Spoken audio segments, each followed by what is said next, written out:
This video is sponsored by V-Guard. तो अब मैं धौलपुर की जिला कचहरी में आ गया, वकीलों के बीच में, कुछ मुवक्किलों के बीच में। मैंने सोचा थोड़ा यहाँ से भी जायजा लिया जाए और माहौल क्या है पता किया जाए। कुछ लोग यहाँ हैं। तो आप वकील हैं? मैं तो जर्नलिस्ट पत्रकार हूँ। जर्नलिस्ट पत्रकार हैं। अरे इनको बताने दीजिए ना, बता लेंगे। रमेश दीक्षित नाम है, मैं मीडिया से हूँ। ओहो, तब तो चलिए हमारे मतलब के मिल गए। तो यहाँ कहाँ, कचहरी में? आज थोड़ा सिटिंग हो जाती है यहाँ। सिटिंग हो जाती है यहीं पे सर, डेली सिटिंग होती है। डेली आते हैं? यहाँ से भी कुछ ना कुछ मिलता है ना। हाँ, यहाँ तो कचहरी में क्या नहीं मिलता है। तो रमेश जी, मैं जानने के लिए आया हूँ कि धौलपुर में ये 4 सीटें हैं, इसका माहौल क्या लग रहा है? माहौल तो अभी क्लाइमैक्स में चल रहा है, शुरुआत हो रहा है। और राजा खेड़ा में जैसे डायरेक्ट फाइट हो रही है कांग्रेस की, बीजेपी की। बीजेपी के जो है पिछले जो चुनाव में अशोक शर्मा जी जो चुनाव लड़े थे इनसे, वो उनकी डेथ हो गई। अब उनकी पत्नी को पार्टी ने चुनाव टिकट दिया है। कस बकस पे चुनाव चल रहा है, क्योंकि इनका पिछले विधायक का जो कुछ विरोध है वो ज़्यादा निकल के आ रहा है। ये नया चेहरा है, इसलिए कहा थे लोग ज़्यादातर उनके पक्ष में चल रहे हैं। लेकिन चुनाव का कोई पता नहीं, आखिरी टाइम तक चुनाव बदल सकता है। अच्छा, ये धौलपुर भी, आप तो पत्रकार हैं, यहीं लंबे समय से पत्रकार। हाँ, धौलपुर भी बड़ी गजब जगह है।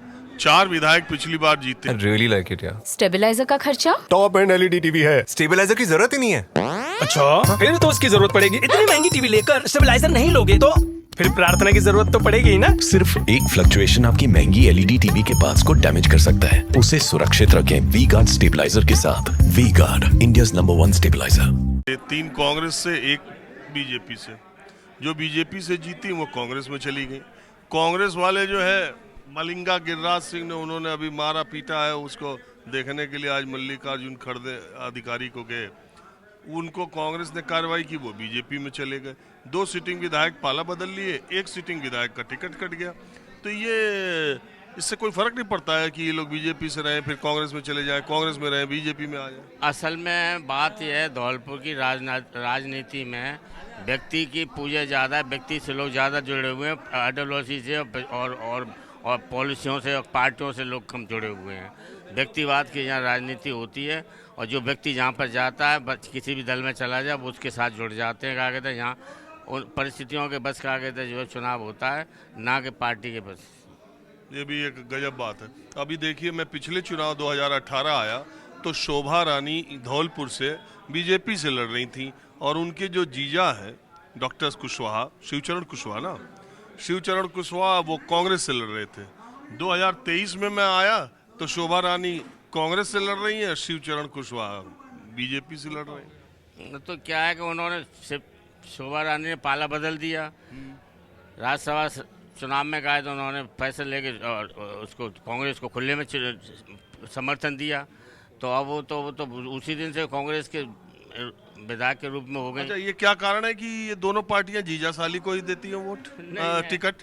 ऐसा है, यहाँ बहुत दिनों से राजनीति इससे हो रही है। अभी पिछले 2-3 चुनावों से तो ये पहले चुनाव में ये कांग्रेस में थे, शिवचरण कुशवाहा, वहाँ कांग्रेस में उनका कोई हिसाब किताब नहीं बैठा। जब उन्होंने कांग्रेस ज्वाइन की, उनके शोभा रानी ने, तो स्वाभाविक है कि उनको बीजेपी में जाना ही था। कहा कहते चुनाव तो लड़ना ही था उनको। कहा कहते क्या, अच्छा, आपको क्या लग रहा है राजस्थान में क्या होगा? राजस्थान में मेरा तो विचार, मेरा जो सर्वे चल रहा है उसमें कांग्रेस रिपीट हो रही है। फिर ये अपनी योजनाओं की वजह से? योजनाओं की वजह से क्या है, योजनाओं की भी तो वजह है, उसने बहुत दिया है, सब कुछ दिया है। कहा जिसने जो मांगा बहुत दिया। लेकिन अभी राजस्थान में बीजेपी का सेटलमेंट नहीं हो रहा है कि किसको मुख्यमंत्री बनाएंगे, कौन जीतेगा, कौन हारेगा। 5 एमपी उन्होंने उतार दिए नरेंद्र मोदी जी के चेहरे पे।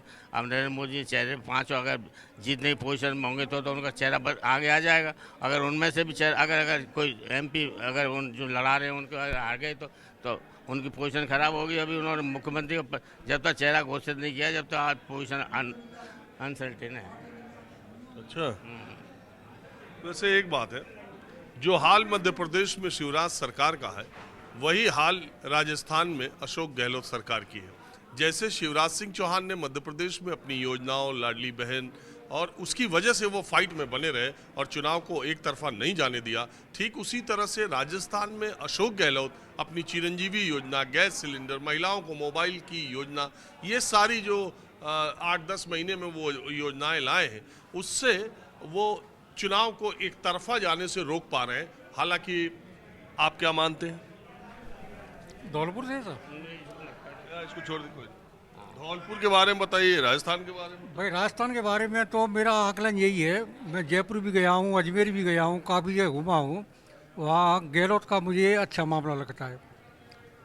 एक तो सबसे बड़ी ये है कि वो चिरंजीवी योजना अच्छा वो हुआ है उनका, और वो जो गरीबों के लिए योजना बनाई है उससे काफ़ी प्रभाव पड़ा है सब।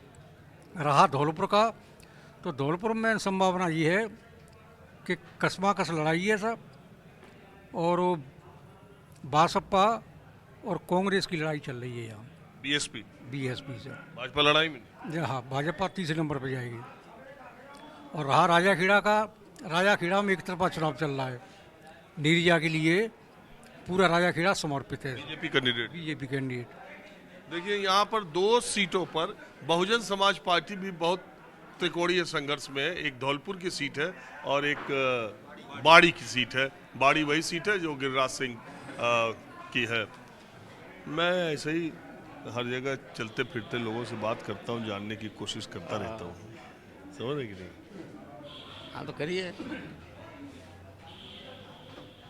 बताइए, छोड़िए। हाँ, मेरा विधानसभा क्षेत्र राजाखेड़ा है और राजाखेड़ा क्षेत्र में बीजेपी की बहुत तगड़ी लहर है।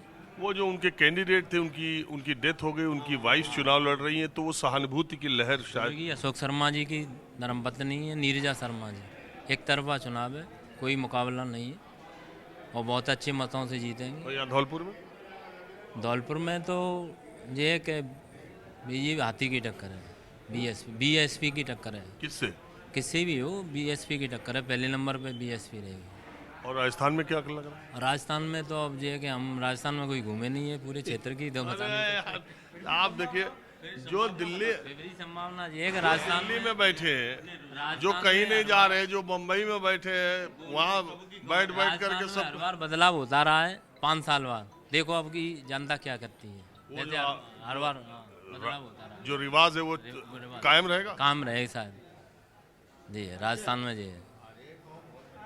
This video is sponsored by V-Guard.